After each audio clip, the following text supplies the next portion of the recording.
Okay, this last section is called the logistics of recruiting. Not gonna lie, it's a little beastly. There's like 10 points. I'm gonna have to refer to my notes like all the time. The first section is how to recruit from your networks. Basically, you're just talking to people about what you're doing now. If you're like, hey, brothers, sisters, aunts, uncles, cousins, grandparents, people from church, friends, family, being like, I'm working for the GCT. It's the Global Christian Task Force. We connect volunteers with ministries around the world. We connect resources and funds with missionaries. We provide grants. We connect churches to work on large-scale ministry initiatives. Just tell them what you're up to. If they're interested and if God's been working on them to either join our efforts, pray for our efforts, go on a mission, donate something, you don't have to press. They do it. Just let them know what's happening. It's not like you're trying to convince anybody. You're just saying, God's on the move. We're joining him here. You're welcome to come along. Please pray for this. That's how you recruit from those networks. As far as cold recruiting from a new church or university, it's usually best to try to find somebody from that university or church beforehand. Shoot someone an email from their website.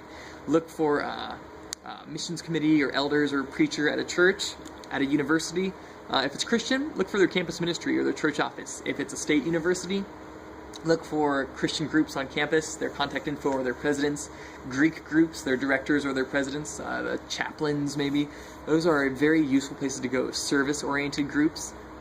If you can't get in touch with anyone through email or phone before you get to a university, just go. Take some pamphlets, take a banner, take some cards, set up a table, meet people for lunch, see if you can get in with a professor or make a mini speech somewhere. But usually what we do, set up a table and a booth and a banner and just start talking to people who are walking by, passing out flyers.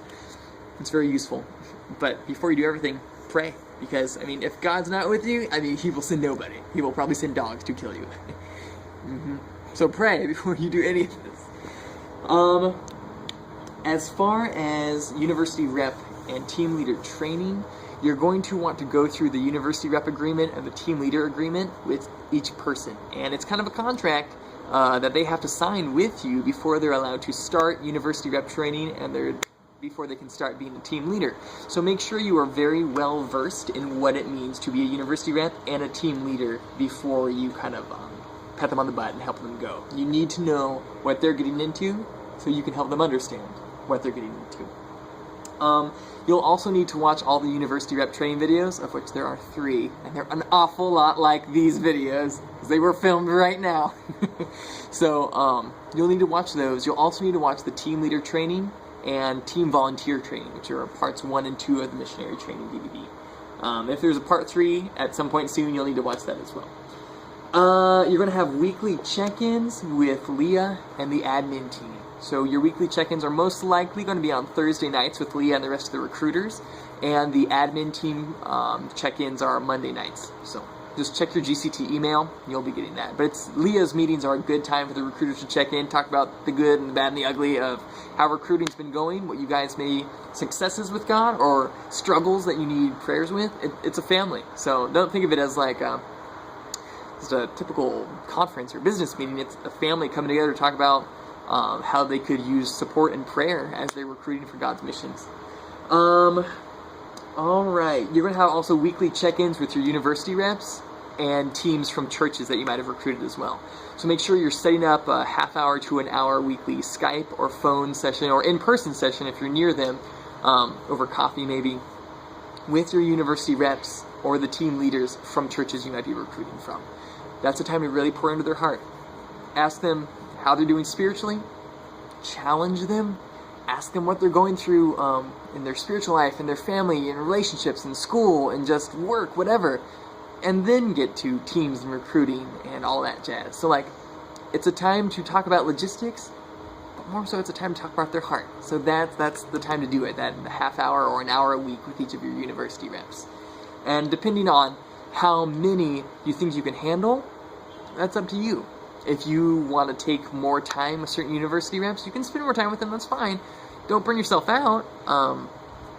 But I mean, we've all been there. We've all chosen to spend more time with certain people because God calls us to, so it's a personal decision.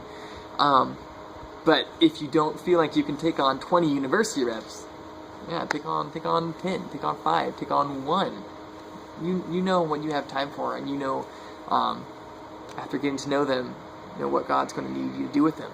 So just keep that in mind. You should be receiving emails on how to use your GCT email and the Google Drive and the Google Hangouts.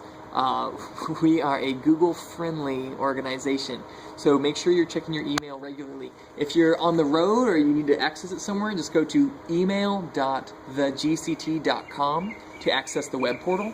Your username is going to be your first name dot your last name, and the password is going to be Church Jedi, of course, for everyone's first, and you can change it after you log in the first time. Okay, annual schedule for recruiting at universities and churches. This is good.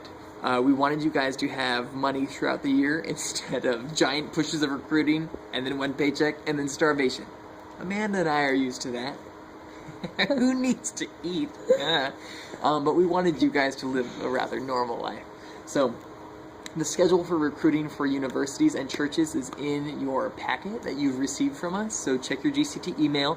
You'll have the link to your recruiter contract and the updated dates for financial deadlines and recruiting deadlines and training deadlines for universities and churches is in that packet. So know it like the back of your hand, because it's going to be extremely useful when you're out there recruiting at schools and at churches. The payment schedule for recruiters is also going to be in that packet, but if you're recruiting from colleges and universities, it'll be a week or two after the 50% financial deadline and the 100% financial deadline. It's going to be the same for any church teams, but the difference is that the universities have their deadlines in towards the end of the year and the beginning of the year, so you'll be getting your checks around then. The church teams operate on a 4-season schedule. So just check the packet and you'll see you're basically going to be getting, if you have a team that's going in the summer or the winter or the fall or the spring, they're each going to have a 50%, 100% financial deadline. You'll be getting checks a couple weeks after each of those if you have a team going in any one of those church seasons.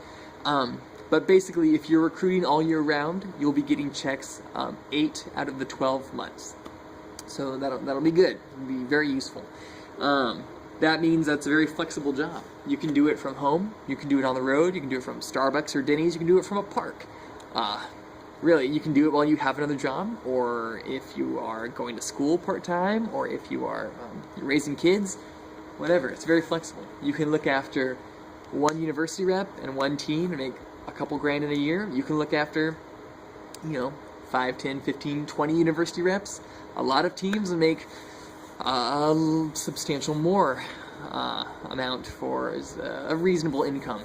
So if that's something you feel called to do, and if you feel God saying, I want to do this, I have the time, the energy to do this, we'll be there to support you. It'll be harder. But I mean, once you get in your rhythm, it's very cool. And that gives you several months a year that you can be on the road, visiting family in the mission field yourself, or just literally taking a respite to be with God, journal, go to a cabin in the mountains. You deserve it. So it's a great gig. There's a lot to learn, but I mean, you can learn it all in a week, and you can be out there recruiting and helping people dig deeper with their spirituality with God, fundraise, and get ready to go serve His people and take His loving, healing gospel to the broken. So, if you need any help, let us know. Contact Leah, contact me or Amanda. We're there with you. We're excited for you. Alright, here goes. Good luck. Enjoy university rep training videos. Enjoy the rest of training, because there are several more hours. So much fun. But yeah, seriously, we're here for you. If you need anything, know that we are your family. So, contact us. Good luck, team.